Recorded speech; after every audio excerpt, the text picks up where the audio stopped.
Hello hi नमस्ते। आज हम सुन रहे हैं रिच डैड पुअर डैड अध्याय 3। अपने खुद के काम पर ध्यान केंद्रित करें। रॉबर्ट के एक मित्र ने 1974 में ऑस्टिन की टेक्सास यूनिवर्सिटी में मैकडॉनल्ड के संस्थापक रे क्रॉक का व्याख्यान सुना। बाद में रे विद्यार्थियों के साथ उनके प्रिय स्थान पर बियर पीने जाने के लिए सहमत हो गए। उन्होंने विद्यार्थियों से पूछा कि उनके हिसाब से वे किस व्यवसाय में हैं। पहले तो विद्यार्थी हंसे और फिर उन्होंने जवाब दिया कि जाहिर है वे हैमबर्गर बेचने के व्यवसाय में हैं। लेकिन रे ने उन्हें बताया कि वे हैमबर्गर व्यवसाय में नहीं है बल्कि रियल एस्टेट व्यवसाय में है। वे जानते थे कि हर फ्रेंचाइजी की ज़मीन और स्थान इसकी सफलता में सबसे अहम भूमिका निभाते हैं। आज मैकडॉनल्ड्स संसार में रियल एस्टेट का सबसे बड़ा अकेला स्वामी है, जिसके पास संसार के सबसे मूल्यवान चौराहों और सड़क के नुक्कड़ों का स्वामित्व है। रॉबर्ट के मित्र ने उस सबक को दिल में उतार लिया और आज वह कई कार सर्विसिंग सेंटर का मालिक है। लेकिन उसका व्यवसाय उन कार सर्विसिंग सेंटर के नीचे की रियल एस्टेट है। बहुत सारे लोग दूसरों की खातिर काम करते हैं, उनके नियोक्ता, सरकार और बैंक। रे क्रॉक और अमीर डैडी अमीरों का रहस्य क्रमांक 3 जानते थे। अपने खुद के काम पर ध्यान केंद्रित करें। अपना पूरा जीवन किसी दूसरे की खातिर काम करके बर्बाद ना करें। आपके पेशे और आपके व्यवसाय में बड़ा फ़र्क है। अक्सर रॉबर्ट लोगों से पूछते हैं, आपका व्यवसाय क्या है? और वे जवाब देते हैं, ओह मैं बैंकर हूँ। फिर वे उनसे पूछते हैं कि क्या वे बैंक के मालिक हैं? और वे आमतौर पर प्रतिक्रिया करते हैं, नहीं, मैं तो वहाँ काम करता हूँ। इस प्रकरण में उन्होंने अपने पेशे को गलती से अपना व्यवसाय समझ लिया है। उनका पेशा बैंकर हो सकता है, लेकिन उन्हें अब भी उनके खुद के व्यवसाय की ज़रूरत है। बहुत सारे लोग किसी दूसरे के व्यवसाय पर ध्यान केंद्रित करते हैं और उन्हें अमीर बनाने में अपना जीवन बिता देते हैं। अपने व्यवसाय पर ध्यान केंद्रित करने का मतलब कोई कंपनी शुरू करना नहीं है। हालांकि कुछ लोगों के लिए यह भी हो सकता है। इसके बजाय आपका व्यवसाय आपकी आय वाले नहीं, संपत्ति वाले कॉलम के इर्द गिर्द घूमता है। प्रमोशन या बेहतर नौकरी से आपको ज़्यादा वित्तीय दृष्टि से सुरक्षित बनने में तभी मदद मिलेगी जब अतिरिक्त पैसे का इस्तेमाल आय उत्पन्न करने वाली संपत्तियों को खरीदने के लिए किया जाए। ज़्यादातर गरीब और मध्यम वर्गीय लोग वित्तीय दृष्टि से रूढ़िवादी होते हैं।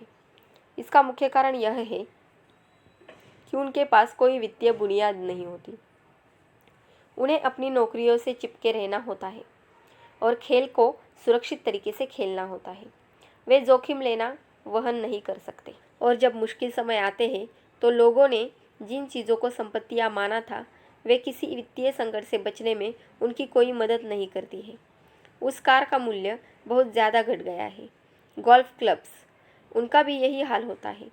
बैंक किसी व्यक्ति के फाइनेंशियल स्टेटमेंट में जिन लोगों को संपत्तियों की सूची में रखने की अनुमति देता है, वे अक्सर सच्ची संपत्तियां नहीं होती।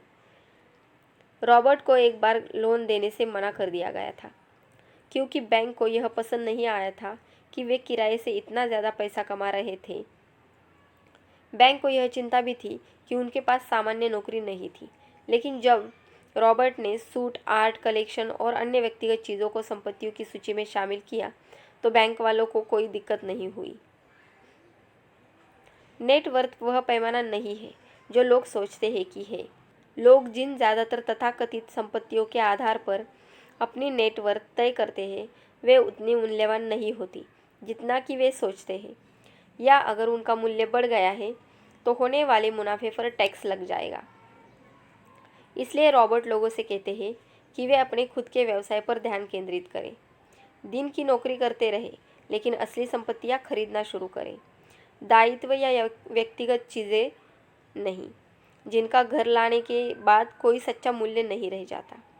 व्यय को कम करें, दायित्व कम करें और मेहनत से ठोस संपत्तियों की नींव बनाएं।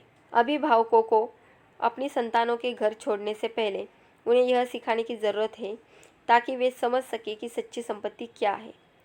इसके फलस्वरूप वे खुद को कर्ज की जीवन शैली में नहीं फंसने देंगे। 1. ऐसे कारोबार जिनमें मुझे मौजूद रहने की ज़रूरत नहीं है। मैं उनका मालिक अवश्य हूँ, लेकिन दूसरे लोग उनका प्रबंधन करते हैं या उन्हें चलाते हैं। अगर मुझे भी वहाँ काम करना पड़े तो यह कारोबार नहीं होगा, यह तो नौकरी बन जाएगी। 2. शेयर। 3. बॉन्ड। 4. आमदनी देने वाली रियल इस्टेट। 5. नोट्स। 6.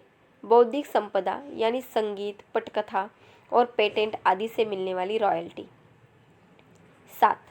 कोई अन्य चीज़ जिसका मूल्य हो, जो आमदनी देती हो या जिसका मूल्य बढ़ता हो और जिसका तैयार बाजार हो। उन संपत्तियों को हासिल करें जिनसे आप प्रेम करते हो। रॉबर्ट को रियल इस्टेट से प्रेम है, इसलिए वे अपना ज़्यादातर समय उसके बारे में सोचने में और उसकी शॉपिंग करने में बिताते हैं। अगर आप रियल इस्टेट पसंद नहीं करते हो तो इसमें निवेश ना करें। रॉबर्ट छोटी नई कंपनियों के शेयरों से भी प्रेम करते हैं क्योंकि वे खुद एक उद्यमी हैं।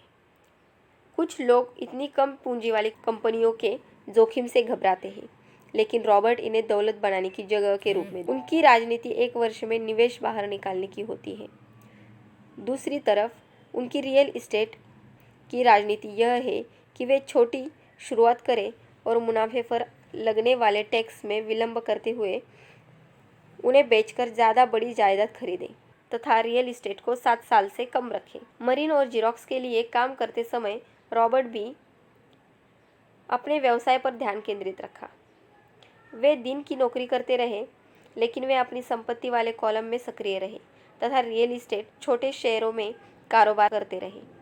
उन्होंने अकाउंटिंग और कैश मैनेजमेंट को जितना ज़्यादा समझा, वे निवेशकों का विश्लेषण करने और अंततः अपनी खुद की कंपनी बनाने में उतने ही बेहतर बनते चले गए। वे लोगों को कोई कंपनी शुरू करने की सलाह नहीं देते हैं जब तक कि उनमें सचमुच ऐसा करने की इच्छा ना हो। अगर इच्छा नहीं है तो वो उन्हें सलाह देते हैं कि वे अपने दिन की नौकरी कायम रखें और अपने व्यवसाय पर ध्यान केंद्रित रखें। अपनी संपत्ति वाले कॉलम को मजबूत बनाएं और बनाए रखें। जब कैश फ्लो बढ़ जाता है तो लोग विलासिताओं में संलग्न हो सकते हैं, लेकिन सिर्फ तभी अगर कैश फ्लो उनका समर्थन करे। संपत्ति वाले कॉलम को बनाएं और फिर उन संपत्तियों से उत्पन्न आमदनी से विलासिताएं को खरीदें।